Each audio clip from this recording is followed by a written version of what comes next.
All right. Welcome to the podcast. Thank Amber, you. thanks for coming on. Yeah. I'm super excited to do this. We've been talking about doing this podcast for a minute. And I think part of the reason I'm excited is like our podcasts are very similar. They have drawn a lot of the same themes.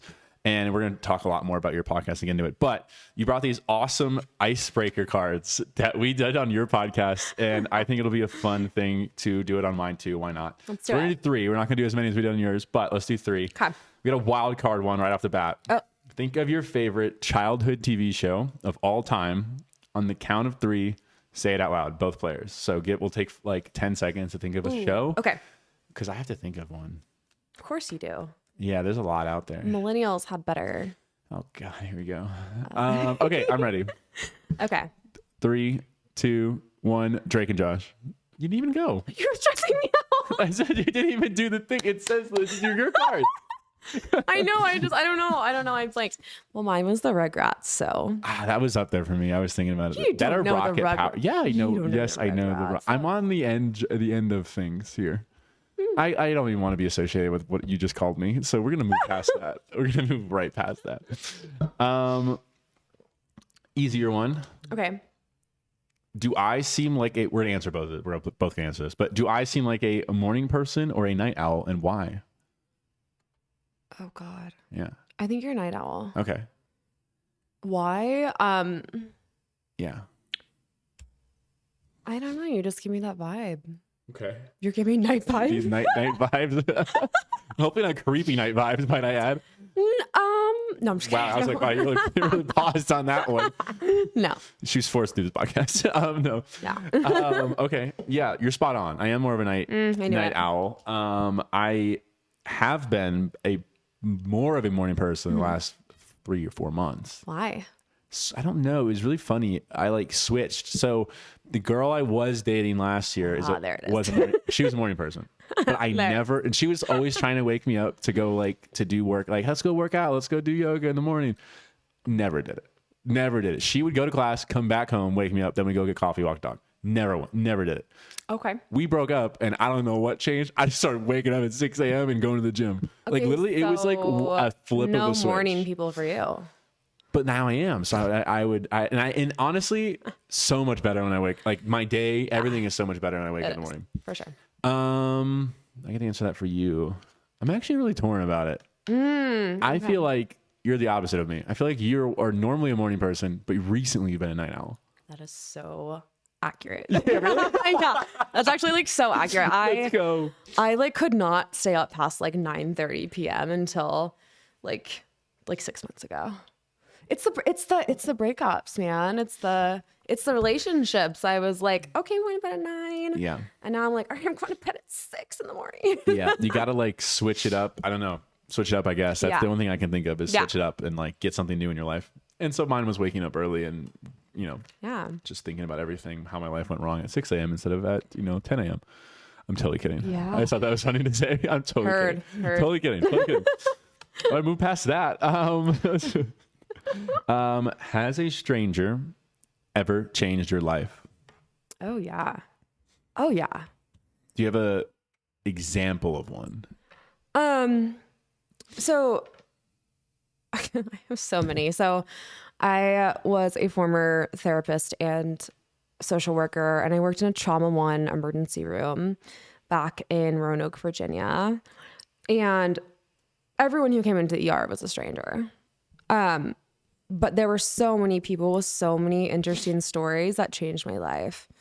It just made me appreciate like the life we have and like the fact that, at any minute you might have, this is so dark, but like No, go for a it. car accident or like, Yeah. yeah, I mean, strangers changed my life. And I talk to a lot of homeless people too. I won't even lie. I will talk to anyone. Talked to an Uber driver on the way here. I did. He's from Africa. But you have a point with that, with like the perspective on life and it coming to an end. I just actually had that conversation yesterday with a good friend of mine. She got a call that a person she knew from back home in high school had passed away. And that's a weird thing because it's like it's not, I feel like it's not talked about, but it does happen. Every generation it's happened. Every generation knows, like if you talk to your parents, they're like, every high school reunion, the crowd just kind of thins out a little bit more and a little bit more. And it's just not talked about because it is.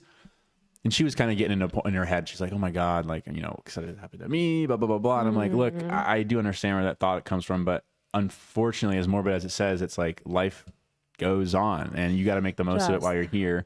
And if you're close to someone who passed away, absolutely take your time, mourn them, grieve them, but then also live the best life you can, in their memory. And I think that but I think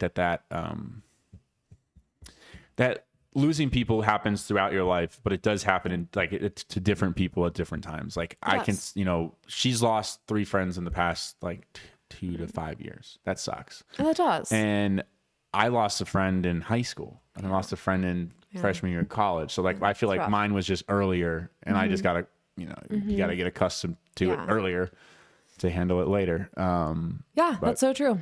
Actually, I have an interesting question to ask you. Go for it.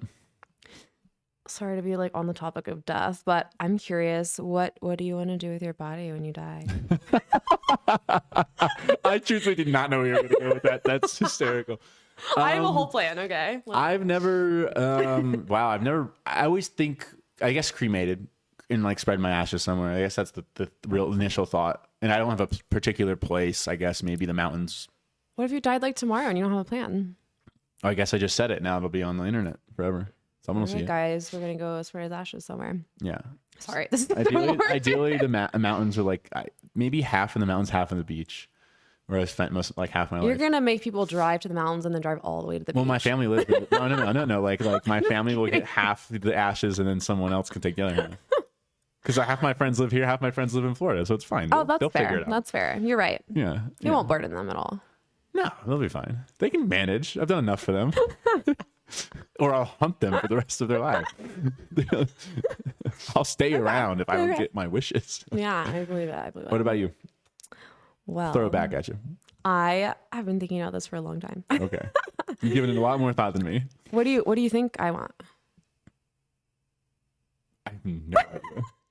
He's like, I've known you for like one day. Yeah. No. So I love the idea of, so there's these like cocoon pods that are compostable. Okay. I thought you were going to say like save your body for later to come back. No, I do know people that want to like freeze their body and I'm like, dude, these cocoon pods that like, they put you in hydrogen and your body just doesn't decay. I was like, oh, here we go. No, it's a compostable cocoon pod and you can pick what kind of tree your body decomposes into and grows into. And I think that is kind of cool. I think that's amazing because you're like giving life back. They should like stuff me with like steaks and then throw me in like a lion's pen. That actually sounds pretty. And then just mangled in my body. I'm writing that down. Flying everywhere. I'm for sure writing that down. That's your only written thing. I just took your like beautifully innocent thing of like, how is this a beautiful tree? And I was like, what if it's a great way. What if I like, yeah, that sounds kind of dope. How about this? This is a better question. We're going to go morbid and we're going to go way off topic. Okay, let's do it. But if you had like a choice to how to die, how would you want to go out? Let's pick a cool way and then cool way, no pain, you feel nothing. What do you mean like cool? Or like an actual like everyone's so like cool. Or how about like which one do you fear? Which one do you not, one that you're like, I want to go out this way, and then one that you're like, I would prefer never to go out this way. Okay. So I've heard that drowning. Yeah. You get this like super euphoric, like acid feeling before. Oh. So you're just like on a giant whippet because you're out of oxygen. Yeah. So I'm like, all right, cool, great. Let's do it that way. That is my worst fear. It's drowning. I would rather not. Can you not swim? No, I've swam in college. I was going to swim in college. I swam all through high school and stuff. I didn't want to misspeak on the podcast. I did not swim in college. He did not swim. No, I just don't want to drown. That feeling of like not having oxygen, like spending so much time in the water growing up, and like you're playing, you're roughhousing in the pool with your boys, and you like someone holds you under a little bit longer, and you feel that. Okay, but are we talking about like not our choice? No, what is your, what do you most feel like? Which one would you pick? Like, okay, drowning for me is like, I don't want to drown. Like, that's my, like, that is the worst one for me. And then we'll pick one that's like a fun one. I think I would be really devastated if I like fell off of a roller coaster, to be honest with you. Okay. It would like really stress me out. Okay. Yeah, that's fair. Okay. So that's what we wouldn't want. What's now, how would you like, if you were like, you wanted a cool story for your grandkids to be like, my grandma died this way. Like mine would be like, I got horribly mangled by a tiger. Of course it would. Yeah, like a pack of wolves just tore me apart as I defended my family. Okay. That's a cool way. Is it not a cool way? Is it not a cool way? That's a Such a guy cool way. It's such a guy cool way. This is something girls I feel like don't think about. I feel like I'm putting you on the spot. Oh no, I think about these things. Like cool ways to die. Yeah. Okay. Taking a long time. I don't know what that says about me. I feel like a Steve Irwin moment. You know. Yeah. So just a stingray. Instead of getting mauled by a tiger, you want to get hit by a stingray.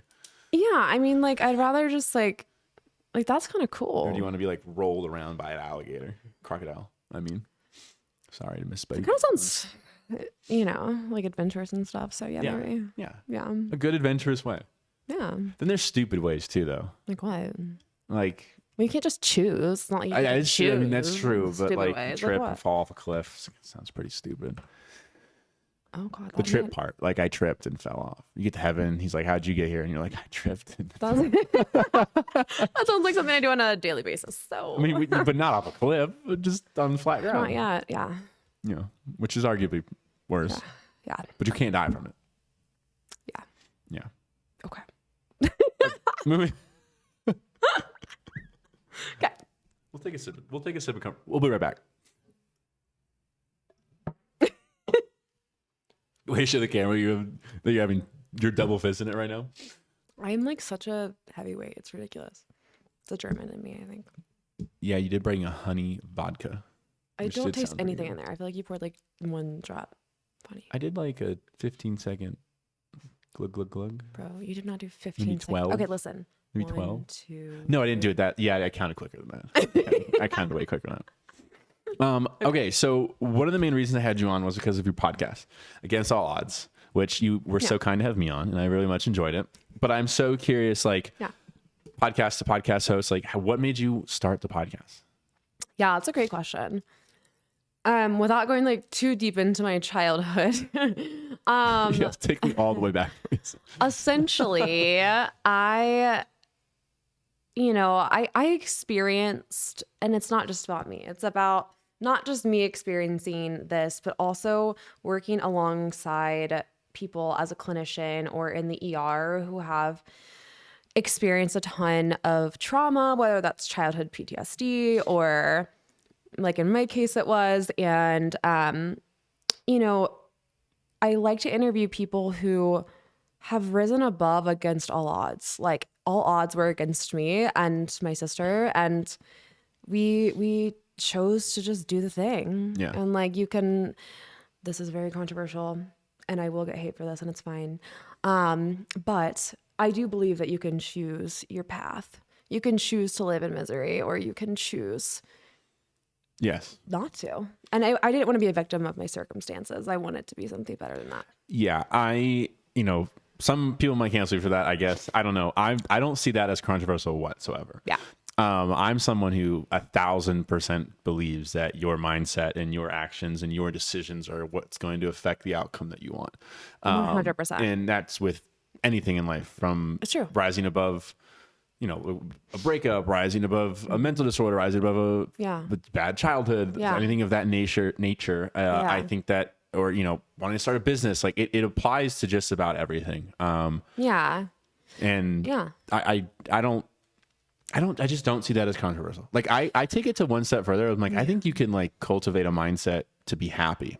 Oh, I mean, there's neuroscience behind that. Yeah. Like literally, if you just practice, like just smiling, like literally you practice like smiling every morning, as creepy as that is, it literally can like retrain your brain to be a happier person. I have not heard that.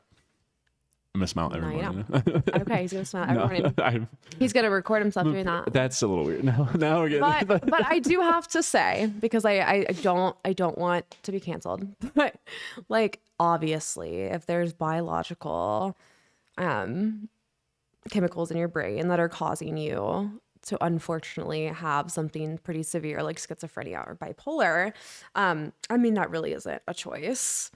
There are definitely but outliers on everything. It's not like a blanket statement, but I think the majority of people that are out there living life, like they can overcome a lot of things. And you can. I mean, you can look back like at your life at any moment and think of times that you've overcome something.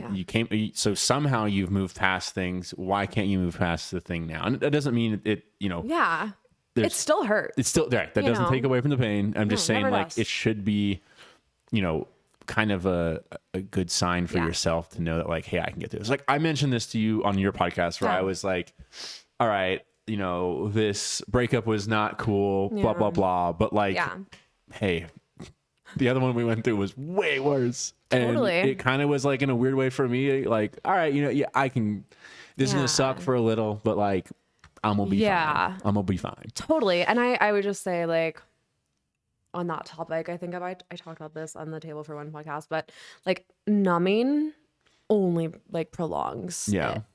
And so many of us want to numb. Am I drinking a Sun Cruiser right now because I want to numb? Maybe. I don't know. But we're having fun. we are. I'm not numbing. I'm fine. I'm actually fine. So I'm just gonna take that. We're out. Oh, we ran out. That's all we have left. Okay, so I forgot where I was going with that. Thanks a lot. All right, I know. I went for the joke there. It was just right there for the take. You were talking about numbing and it's how easy it is for us to numb. So if we just like sit with our feelings, like I just learned how to do this maybe a couple years ago. I hate it. I hate sitting. I literally have to sit there and just sit with the feelings. Yeah. But now I know that they always go away. They always go away. And I'm always fine. Yeah, or at least they're resolved to a bit where like the next time they pop up, you can go, oh yeah, remember how I thought about it last time? Or and, you like, change your mindset. Yeah, you're like, change your mindset. Yeah. And so it's like, it's very like person dependent. Like it's about your response and not necessarily the situation. That's a great way of putting it. Yeah, I think that's something we can all take away. And I know myself included, I'm learning it more and more. It's like there's only, you can only control what you can control, which is, how you react, how you respond. Yeah. And so many of us try to control every aspect of certain situations. That's so and true. that only leads to like more misery because you just can't control everything. There's too many variables. You can't. You like really cannot. No matter how much of a grip or like control you think you have over another person, you just never know from experience. You just don't know. Yeah. I saw a quote the other day that was like, you think you can change somebody, but you forget how hard it is to change yourself. Totally. And it's like, yeah, I took like months of cop out. You're right. Yeah, it is a cop out. Yeah, I'd rather change someone else than myself. And then I don't know if or I think you have, and we've talked about this too, actually, where it's like, I remember though, like when I was like, I need to make a change. Something needs to change. Yeah. When it clicked in my head, it took like 2 or 3 months for me to like get to where I was like, okay, this is like kind of where I want to be. Like now I'm finally on the right path. And then I think about like, you try to change again, like now I look back at myself and I'm like, yeah, no shit, dummy. Like you can't change the person. Like it took you 3 months to just get to a point where you were like, okay, I can like now hit the ground running with the things I want to go do. Yes. Versus like, then you expect someone in your life, friend, family member, spouse to like be like, you will always change next week, please. Disappointed if you rely on someone else to change because change comes from within. I'm gaudy. Yeah. I mean, no, that's like, I mean, like the change only occurs when the person wants the change to occur. Oh yeah. You can't induce it anymore. You can't push. You can nudge them in the right direction. You can give them advice, but like you can give advice literally 365 days a year, 24/7. It doesn't matter how long you do it for. Yeah. Until they decide one day on day 364, maybe where they go, actually, maybe I will change. Then they'll start changing, but they might never do it if you keep nagging them. I find that I don't want to say most people, a lot of people don't, right? Like, I think when people live in misery and like sit in their sadness, it's like it somehow like brings them some kind of joy to be like pitied or something. I don't know. That's like a whole theory. Yeah. That's like Munchausen syndrome. I'm not as well versed on that, but there is okay. that too, where it like, like almost like the wallowing in it. You want like a, oh, poor is me, and someone to like say like, oh, hey, it's gonna be okay. Like you want like everyone in your life to know that, or say something like that. And the reality is, it's like it's just not. At the end of the day, it's you versus you. You're the only person that's going to love yourself as much. As you. Oh, I'm so glad you said that. I used to write in my journal, dead ass. I used to end my journal with like, love yourself because it's only you. Like I used to end my like entries with that. It will always be only you because you cannot control other people, and you have your back, right? So be kind to yourself, love yourself, give yourself grace. Yeah, love yourself because you're the only one who has your back. It's true. That was like the motto of it. Yeah. It was needed. Me too. I went through that too. Then you come out stronger though. Is that like a sad like I'm cold? No, you do come out stronger. I mean, there's moments, right, where like we're all human and humans desire connection, and but there's a difference between connection and like codependency. All right, I agree. Let's elaborate on it. So like obviously codependency with a partner is something that comes up a lot. And the reality is that like once you start relying on that partner, at some point you'll realize like, oh, like it actually is only me. Like I can only control what I'm doing in this relationship. And like, I don't know. It's so interesting to think about that, because I think we try so hard as humans to have control because it keeps us safe, right? Like that's the whole like point of like the hippocampus. Like I'm getting really into neuroscience. No, sorry. Absolutely, go into it. I just talked to my dad about this on the phone, and he was like, "You don't know the brain," and I'm like, "Watch me." So the hippocampus. Can I like actually like? Yes. Okay. So the hippocampus is like right in the back of your brain. It's like a stem that's connected to your spinal cord. And fun fact, when your hippocampus is overstimulated and it goes into overdrive, we call it like the reptilian brain, because you can't think of anything else other than how to survive. So you're in this like chaotic, like you can't think logically, like you're on bottom tier of Maslow's hierarchy of needs. You're just trying to get food, water, safety, protection, all of that. And you can't rely on anyone else to provide that for you. Yeah. Yeah. That's it. And okay, and how are we relating that to codependency and being independent? Yeah. So I think like codependency, when we realize and recognize that there's a time where someone isn't going to be that dependent for us, we lose ourselves. We lose ourselves, and we're like, oh wait, like what do you mean I have to figure this out on my own? Yeah. And then it's like this tragedy for people, and it was for me at one point. And it feels tragic. It's like, holy shit, I'm alone. But like, no, you've always been alone. Right. No, you have. Yeah, that's very you've always true. been alone. Yeah. I mean, besides like a parent potentially. Yeah. But at the end of the day, even they don't know the entirety of a full circumstance. And they also can't be with you every step of the way. I mean, like my mom's a saint, and like if I call her, she'll answer. But like at the same time, she's 12,000 miles away. Totally. So, yeah. you know, there's only so much that, Yep. like you said, there is a little bit of that, like, I hate to use this term, but like pull yourself up by your bootstraps type thing that like does have to occur for you to improve and have that self-growth. I mean, and I agree. get out of a shitty situation that you might be in. I agree. And like, even as like a former therapist, like that actually is pretty controversial in like the therapy world, right? Like like a lot of therapists are like believe in like coddling and like it's fine to feel your feelings, but I actually seek out therapists that are like, I'm like, when I'm interviewing therapists, I'm like, I need you to like call me out on my shit. I need, if you think that what I'm doing is ruining my life, tell me, do not coddle me. I want to know, I want to know how to be a better person. Yeah. And the more you coddle someone, they're just going to repeat their habits.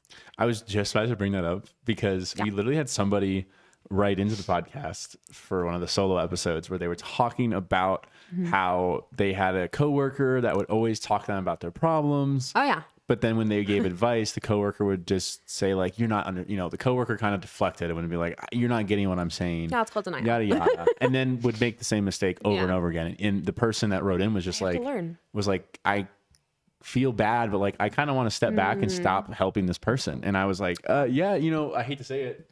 You should. I mean, I feel like you gotta maybe give it to him one time really stern and then be like, all right, this is the last time I'm talking to you until you get your shit together. Yeah. You will drive yourself crazy if you like, here's a really good example. And I don't want to this is like a sensitive subject for a lot of people, but like, for example, victims of domestic violence, it takes women on average about 7 times to leave their abuser. So I've had friends that I'm like, girl, you have got to leave him before it gets worse. And then I realize, and I'm like, I've got to tell her 6 more times. I've got to help her 6 more times, at least. Yeah.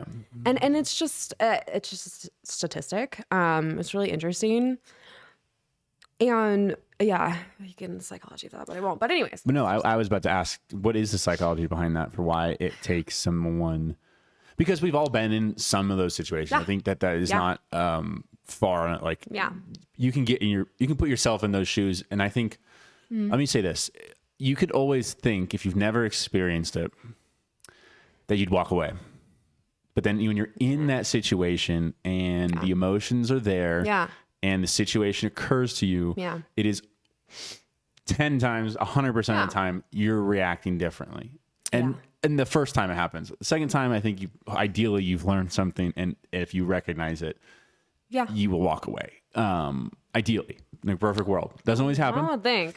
That doesn't always happen. I'm not saying that. Yeah. But ideally, you would learn from the first situation once you're out of it, however many times it takes. Yeah, that's a problem. Is you're never really out of it.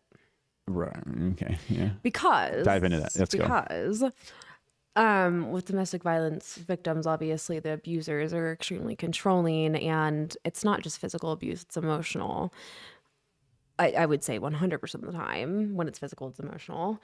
But they have this control over you to where they've made you feel not worthy, and that you can't leave because what's better for you out there. They've convinced you of that because you are now battered and there's nobody will want you. And, there's this whole like psychology behind it. I've worked with a lot of domestic violence victims, and it's really interesting. Did you ever watch the show, The Maid? No, I haven't.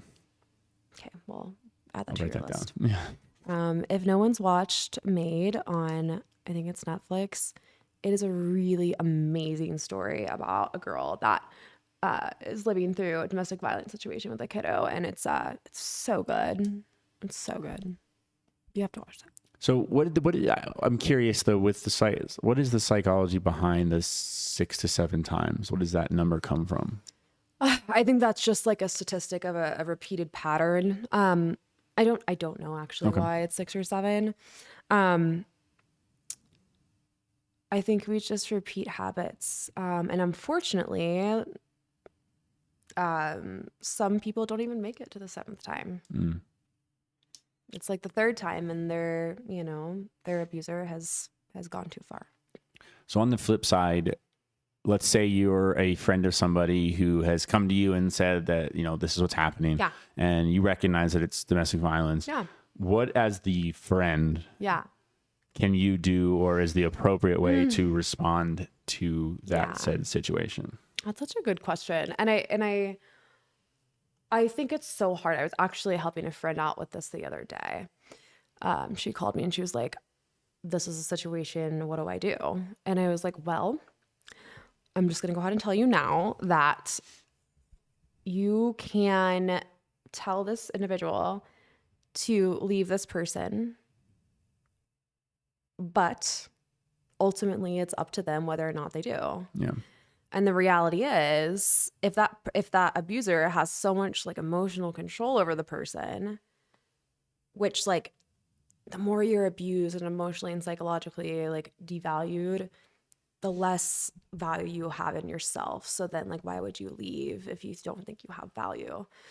So I would just say like, for those who have friends in that situation, give them resources, domestic violence resources. Make sure they have them in their phone. And just tell them, you know, it's not you. Like it's like literally not you, dude. Yeah. I think the only thing you can do is just like try and maybe do some like cognitive behavioral therapy, which is literally just like, it's not you. We're going to retrain your brain so that whenever this happens, you're going to think to yourself like, oh, this isn't me. And every single time that it happens and you're thinking, oh, this isn't me, it's him or her or whatever. That's like one step in the right direction. Yeah. Does that make sense? No, 100%. And that's something the victim would do, you're saying? Or is that something that I mean, as a friend, you can walk them through that talk track. And you can give them obviously resources. You can offer, if you feel comfortable, for them to stay with you, or like a domestic violence shelter or something. But ultimately, like it is up to the person to leave. And again, unfortunately, a lot of times it doesn't, that person's not able to leave because they have waited too long. Is there, when it comes to like from the friend's perspective again, and is there anything like, I'm trying to get this wording down correctly, but like, is there anything from the friend's perspective, especially given that something we just talked about, like I'm always talking to them about the situation and I'm getting, you know, I guess what I'm asking is there steps to approach it? Like, is the first time you talk to them, you're being a little more like understanding on their side? At what point, and then you don't need to give a value to it or a number, but I guess, is there a point in which you kind of need to be a bit more stern with them about like, hey, you need to get out of this situation? And I'm not going to be there next. I don't know if that's something appropriate to say or not either, by the way. That's more of a question, but what are some of the things that look like that? I mean, is that something you start with off the bat? Is that something you wait a little bit, or what's that look like? Never wait. Okay. Because you just never know like what that other person is capable of. I think on average, like the majority of police calls they attend to are domestic violence. And actually one of the number one reason why people die is from domestic violence. It's true. So yeah, I mean, don't wait. Don't be afraid for them to think that you're a bad friend. Let them think you're a bad friend, whatever. You'll be there for them when they get out of the relationship. I do think that if you love someone and care about someone, you just tell them, hey, you can do it in a compassionate way though. Like, hey, I've noticed these trends and behaviors. Are you doing okay? And sometimes they'll be in denial, and that's okay. You have to just sit with that as a friend, and it's hard and it sucks, but like eventually two things will happen. Well, right. They'll either get out of it or I think it's so important. I want to touch on this because it's something that I've felt as of recently, and it's that, like, that friendship is actually so important. It's such an anchoring thing. And again, I'm looking at things from asking questions from the friend perspective. Yeah. But I mean, I didn't go through anything domestic violence or anything like that. But I had a significant other that did some nefarious things that ended up not being well. But I can tell you the best thing about that whole situation was how my friends stepped up and handled it and talked to me and just said, you know, man, we obviously don't want you to go, you know, we obviously don't want you to talk to her again. We don't want to do this and that. However, we're here for you. And whatever you decide to do, we're going to have your support. And that alone felt like it took so much weight off my shoulders. Well, because now you're able to be independent and you get to make the decision, right? No one's making it for you. Correct. But it's just so important to do that. And that's something I think as you get older, maybe more friends realize that, more people realize that like you can be so dead on right about a situation and you can tell that person clear as day, hey, I know what we've all had those moments where you go, hey, by the way, I know what's going to happen when you go do XYZ. I've been that person in my 11-year relationship. And I was like, I'm fine. No, everything's fine. Like I've got it handled, you know, and I'm not divorced. So, but it's just the importance of friendships there. And that, I guess my more message is to like, just being a good friend in any situation. It's so important. Like, I don't think people realize how important, I mean, maybe they do, but like, it doesn't get talked about enough. Like my friends are fucking saints. Like I have a list on my phone that I keep of what my friends did for me the last year and a half when life was not the best. Totally. And my entire reason, they'll never, well, now they know, but like the whole point was I wrote that down because I'm like, at some point I'm going to get, I want to do something nice for them. Totally. Whether I'm off financially, I can help them out in their own way. It's just, and it's not like I'm trying to keep score. That's not it either. It's just like, I've realized how, I'm like playing with these cards. I've realized how, I'm like pointing at you. I've like realized how awesome that was. And it was such a relief to see. And the person on the flip side, I felt like I could be myself. I didn't have shame around the situation. I could talk freely. And then I knew at the end of the day, okay, yes, I might not do what they want, but they're going to fucking sit with me and help me through it if it does blow up in my face. Totally. And it just was such a relief. And then I could go about it how I needed to go about it. It is. And close that chapter the way I wanted to close it. And it was so amazing. And this is talking again from the person that needed the friend's help. And I don't know, it's something that hit homes for me. Totally. And as we're talking about it, it kind of was coming to my head about like just that friendship aspect of things. It is really important. I'm someone that does not ask for help. That's why my life is so chaotic, because I'm always trying to do everything by myself. Literally, you've watched me like do like 20 things by myself that don't make sense. Well, I wasn't going to your eyelashes, so you had to do those by yourself. Next time I'm asking for help. Anyways, I should learn that. That's good. Good boyfriend material. True. That's so true. Or is that a red flag? Like, how the fuck do you know this? Oh, that is kind of a red flag. Right? If you knew, I'd be like, you gay? You say that to me. That's why I was joking. Okay. Anyways, the joke didn't land. I would still love you if you were. Thank you. Thank you so much. I rip this. It's an LGBT flag. I'm like, surprised. Okay, no. It would be cute. That would be really cute. Coming out parties. We love that. Okay. Anyways, yeah, I mean, I never asked for help ever. I like went for the joke and you're like, that's cute. Yeah. And I'm like, nope, that joke didn't land. It's fine. Anyways. Wait, hold on. That totally blocked our train of thought. I'm sorry. That was just too funny because I was like waiting and you were just like, that'd be so cute. Oh yeah, that's what I was going for. I only do that because my very first boyfriend, I've only had 2 boyfriends in my life. The first one was when I started dating him when I was like 14. And he came out as gay and I was like, cool. Do you want to celebrate? Like, it's fine that you lied to me for like three years. It's fine. Oh my gosh. It's cool. It's fine. Anyways, that's why you had that look on your, when I said that, you're like, what? No, I don't care. I'm just fucking with you. I'm just fucking with you. One of my really good friends who was dating this guy, or they were like at the time, like no one knew. Yeah. But she has talked about it openly now. Where like anyways, I can't even get into the story, but it was just like, I can't even go into too detail because it'll give away things, so I can't do that. Okay. But she was just like, yeah, he like clearly was gay, and he was, and had told me like before, like, I knew all the signs. I've like I've hooked up with this guy, but I'm not gay, and she was like, it's like you can be, like you totally can be. And then Yeah. of course, like, 6 years later, married and gay. He's like, yep. Yep. Okay. Yeah. God, men lie all the time, don't we? Man, it's hard to come out of the closet though, I gotta be honest. But yes.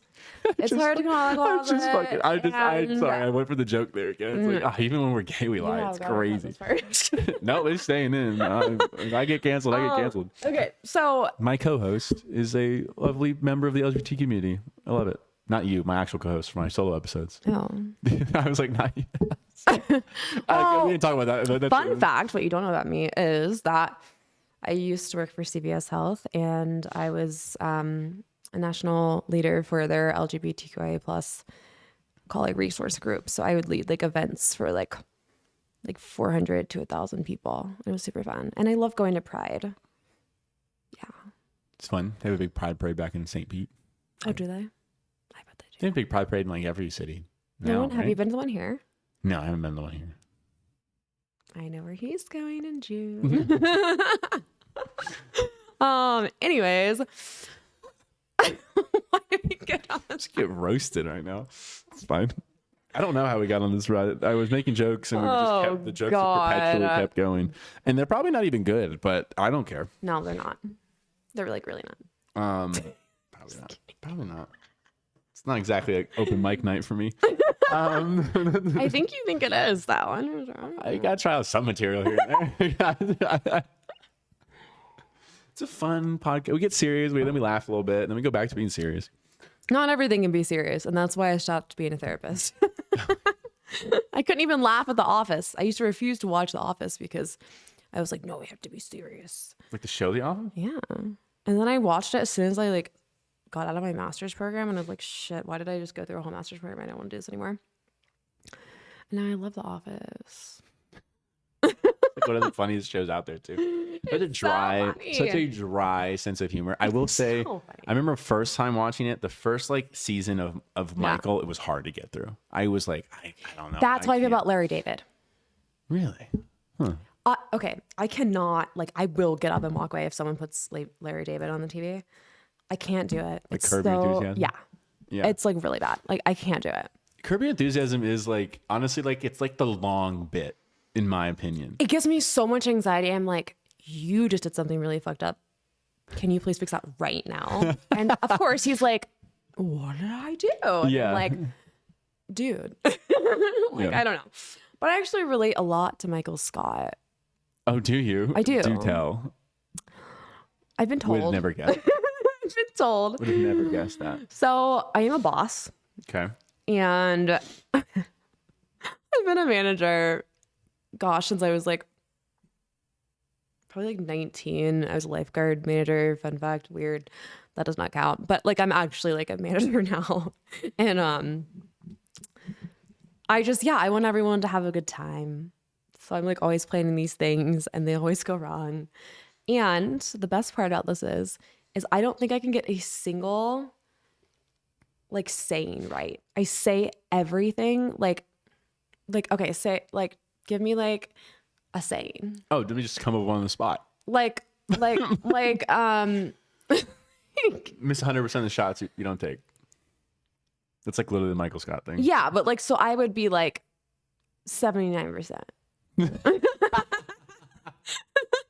And I get called out on this stuff for, all the time. You miss 79% of the shots Or you I'm don't take. Which I mean, I guess you're technically right. Because No, there's other ones where people are like, what did you just say? So you're not a philosopher. No. Not a stoic. You are, but just mess up the philosophy. You just mess up the lessons at the. I think it's more a poetry. You're more into poetry? No, I just don't think that you. Do philosophers create these sayings? Like the old ones did, yeah. I don't know if there's any new sayings now. What? Give me an example. What are you talking about? You got Socrates, you got Marcus Aurelius. And what saying did they? Oh, I can't pull this out. You're asking me to pull this out? When we get the Google run up, I would be able to Google that. If anyone would like to put in the comments what Socrates said, that's Michael Scott, I would love to know. Okay. Okay, do you relate to an Office character? I feel like Jim, honestly. Oh, stop And I it. even look like him. Oh my God. Of course you would pick Jim. That's Well, so you asked, annoying. that's the one I would You pick. can't just be like, You picked Michael Scott, the main character. okay, that's like asking me like, what celebrity do you look most like? And that's me saying like Margot Robbie. Like that's the same thing. Okay, fair enough. But that's what I relate to. I don't know. I'm not gonna argue that. Why? Why do you relate to Jim? Nice guy, works hard. Falls in love with a girl, has a nice wife for the rest of his life. Sounds great. Sounds like a great life. Okay. Yeah. Eventually starts his own company. I mean, I can't. There's nothing wrong. I can't make any. No dig. Okay, guys, he's a nice guy. There's nothing wrong with him. No red flags. Sometimes. So yeah. Don't get on my bad side. When it comes to like, let's like talk about like mental health and therapy for a bit. We talked about it a little on yours too, but I think we can talk and go back and forth a lot on it. I mean, what advice would you say as a former therapist for people that want to better their mental health? And, what steps can they take? Not just therapy, but include that in those steps. What can they do? Oh my gosh. I mean, there's so much that you can do to change your mental health. The first step is accepting that you've got to change. That's the same with like substance use disorders and everything. It's the same thing with mental health, right? Like if we've been living one way for the majority of our lives, and even if it's not like, even if it's pure chaos, right? Like I had to literally like retrain myself. No one was telling me to do it. I had to retrain myself to not be that chaotic. I can't say I'm not chaotic now because it's in my blood. I don't know. I'm a little chaotic. But like you have to want something better for your life, and you choose that. So that could look like, yeah, cool, go to therapy, but do your homework at therapy. Take therapy seriously. Like I'm one of those people that's like, well, I know that I was a therapist. Like I will do the homework. Like I want to go deep. I want to know about why I am this way. And if you just have this curiosity in your brain, I think that's where everything started for me. It was like, oh, I want to know why I make the decisions that I do. I want to understand like why I'm 15 on some really ghetto street hanging out with like 30-year-olds. Yeah. Anyone from high school will know exactly what I'm talking about. And so it starts with this curiosity. Shout out Virginia. That's all to say. I'm not going to go any farther than that. Appalachia. All right. And if you have genuine curiosity, that means that you know in your gut that something that you're doing may not be great for you. So that's step one. Okay. And then yes, therapy is amazing, but you might need more than that, right? Like there are so many things in mental health, like exercise, that is literally scientifically proven to help your mental health. It could be something like getting a sun lamp, and you stare at that for like 20 minutes or just have it like hit your face 20 minutes in the beginning of the day. It gives you vitamin D. You could start, there's so many things that contribute to mental health, right? Like, and I think you have to like discover what that is. There's a lot of people that don't have trauma, and they're like, why am I this way? Go get your hormones checked. Your thyroid could be off. Like it literally could be something as simple as that. Mm-hmm. Your vitamin D's fucked up, you know? Yeah, I mean, 100%. Yeah. I mean, I'm not someone that has had any crazy trauma, or at least when I first started taking my mental health serious, I would say I didn't have any. And, I was going to bring up the exercise thing. It's a red flag. What? We only like boys with trauma. Oh, okay. Yeah, sure. Yeah, okay. I mean, that's fair. I think that's funny. I mean, now I got some, but, whatever. I'm giving him trauma. Yeah. Yeah. This podcast is giving me quite a bit of trauma, actually. But no, I mean, I had some ups and downs, and, for me, same thing. Like I was like, something needs to change. That was the first thing. Yeah. I was like, I want to get back to me. I want to get back to where I was. Yeah. And, I didn't go to the time I'm basically describing right now was sometime I didn't go to therapy that time. I didn't go at all. I was like, I'm going to figure this out on my own. And if I need to, I'll go. And that doesn't, this isn't me saying don't go to therapy, but I think there's plenty of ways that, as a person who experiences minimal trauma and is maybe going through a funk, you can get yourself out of it without having to go in to see somebody or taking any SSRIs or anything. And I will say the baseline for that was my exercise and my nutrition. I mean, that was the baseline. The physical health and the mental health is like one and the same. Yeah. And that's what I work for Soul Mental Health. We offer therapy and medication management. I don't know if we're gonna say that on here. But I can't. The hair flip just got me. Can I? Yeah, you can promote whatever you want. I forgot I was gonna read that. I don't know where you were going with this. Okay. Yeah. Physical, mental. Oh, right. So my whole job right now is literally like, so I have a clinical background, but I also have no problem like going up to a doctor that's like 70 years old and they practice medicine when mental health wasn't talked about and they don't care about it. But I come in with like stacks of like research articles from like Johns Hopkins or Harvard or whatever. And I'm like, this, like, for example, literally changing your diet and your gut health has a huge impact on your mental health. I agree with that. If you don't have a good gut biome, you're not well. Yeah. It's so interesting. And people don't realize that connection because they feel so different, but they're not. What about like a 5-HTP supplement with something that, is supposed to help build serotonin receptors? Is that something that's viable, or just in general taking supplements to help get things, we talked about vitamin D. I think that's a big one. Yeah. But like things like that, like if someone's having a little funk, like, and I mean, again, I can speak from, well, let's start there. Is that something that's personal? Like they could just try different things that are going to slowly help up their body. Yeah. And I'm not a doctor, so please do not quote me on this, but I've been on my own journey. Things like ashwagandha is something that people take in place of an SSRI. I'm not recommending that, but that's what I have done in the past. L-theanine and magnesium, really great for reducing anxiety symptoms. I want to talk about psychedelics now.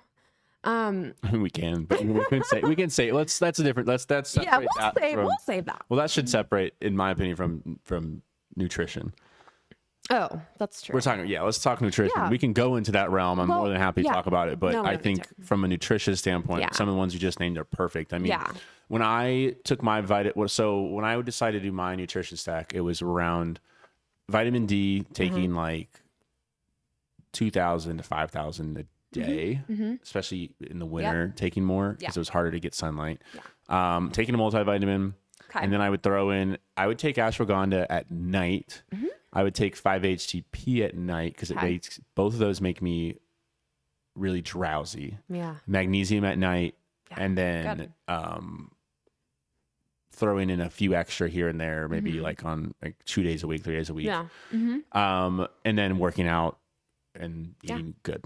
Like that was the core of it. And then there were other things I did separately for my mental health, but those were like the core. I was like, I'm going to do these things every day. And then the rest of it, I would ideally like to do every day as well. But like, we'll just mix it in. Together.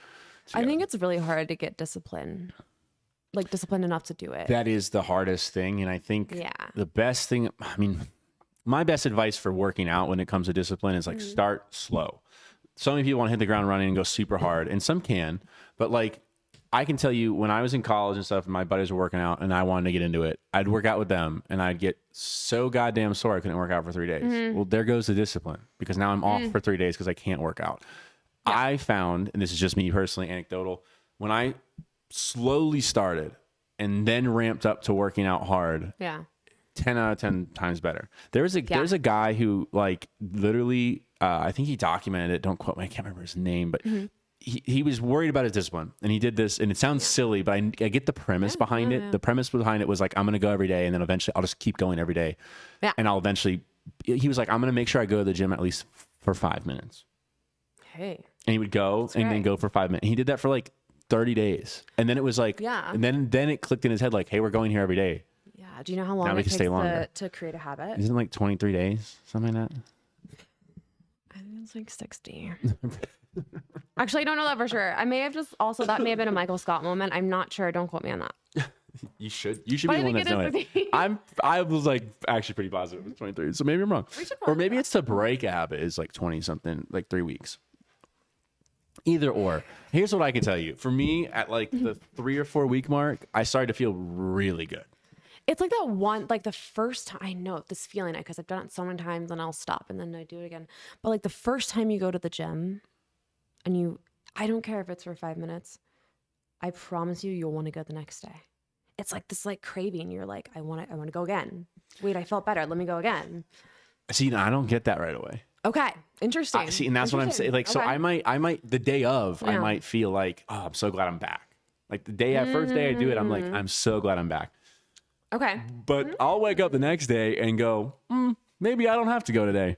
And wow. that's like, and that's what I'm saying for me. It's Okay. like this repetition of going and like getting back into it. Mm-hmm. And then like a week in or so, I might be like, yeah, I do noticeably feel better. And Yeah. then I'll keep going. Yeah. And then once I'm in that, that routine, I can keep going and I don't want to stop. And so when the routine breaks that I have a trouble. Yeah. Like for me, guaranteed almost every time I break the routine, Mm-hmm. it takes me like 2 weeks to get it back. 100%. I mean, it is hard to get the motivation to do it. And especially like personally in the winter time for me, like I'm such a summer person. Like I cannot sit still in the summer. I'm like, all right, kayaking this weekend, whitewater rafting, camping. Who wants to go? You know? In the winter, it's harder for me though, for sure. Cause I'm like, I don't like skiing. I don't like snowboarding. I'm just like, just sit me in a cabin with a fireplace. I mean, I like that on the occasion too. That I'm still active in the winter, but that's so funny. Noted, guys. He wants you to know that he's active in the winter. Yeah. Don't worry. He's not slacking in the winter. Don't worry. No, get the winter arc going. Gotta get that winter arc. You gotta lock in during the winter. You come out looking like a beast. You can catch me in the chalet hot tub. True. That's funny. I forgot what else. I forgot what I was gonna say now. We're about an hour in. Let's fucking call it. Let's fucking call Let's it. shut the fire. You down to call it? Let's call it. Let's call it. That was a good conversation. We talked about a lot of different things. I'm glad you came on. I very much enjoyed it. It's not over yet. Tell people where they can follow you, and we'll make sure to put it in the podcast description as well. Yeah. So you can follow me. You can follow my podcast at Against All Odds, the podcast, on Instagram and TikTok and on YouTube. You can catch our episode that's coming out soon as well. So That's a good it might already be out by the time this comes out. Actually, I have no idea. But Oh. okay. Okay. I've been making clips. I'm actually really proud of myself. All right. Bye, everybody. Peace.